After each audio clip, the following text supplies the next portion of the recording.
February 16th, 2021. How's it going, guys? Check this site out. I'm not affiliated with any YouTube sites whatsoever, but I like to get the information out. This is called The Lamps That You're Not Allowed to Have, Exploring the Dubai Lamps.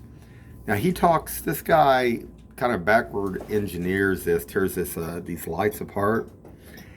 They go to like, I think 1, 2, 3, and 4 watts, but they only go up to 30. When you check out my walk video this morning, I thought they went up to 60, but still, we're talking about these bulbs that Phelps is making that are very reliable, will probably last twice as long as what we buy, and pull hardly no power. And if you could just take and cut that power, like I say, by half of every household, like I say, you could actually, we probably wouldn't have to have as many nuclear power plants.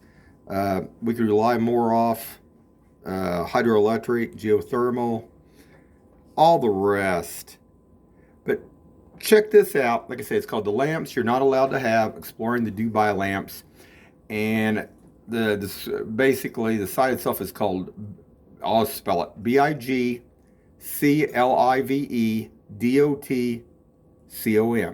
BIGCLIVEDOTCOM. Like I say, it's the lamps you're not allowed to have, exploring the Dubai lamps. And it was a contract that was actually, this gentleman goes into detail. Just check his site out. It's well worth it. He breaks these lamps down. But, you know, we're not using them here. We can't. We cut a contract with them there. But why?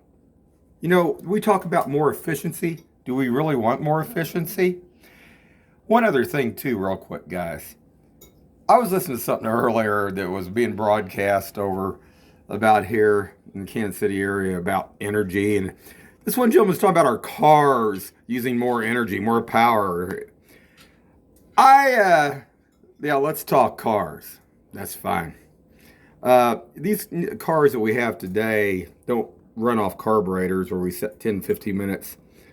Basically, they have at least a minimum of 18 sensors to sense the temperatures, the pressure, barometric pressure, everything else when you start that car. And I don't see how we could use more energy with those cars burning more fuel or anything else. I mean, I see people go in and out all night long, even last night, in 2 minutes. Now, there's a big controversy about when it's so cold, how long do you let the car set for the oil to warm up in your car? If you let it sit there a couple of minutes, most people will sit there, for 2 minutes and let it warm up a little bit. But anymore with fuel injection, you don't have to worry about that. So I don't think we're using any more fuel that way. But depending if it's hot or cold, the computer actually decides whether it needs to be either richened or leaned. But if you get up and go, you're still going to be using that amount. And the fuel that the injectors or even a carburetor is being put in there, when you start to depress the accelerator down, more gas is flowing into that engine no matter what. So that just blew my mind, saying we're using a lot more energy there in that. Unreal. Anyway, guys, have a good one.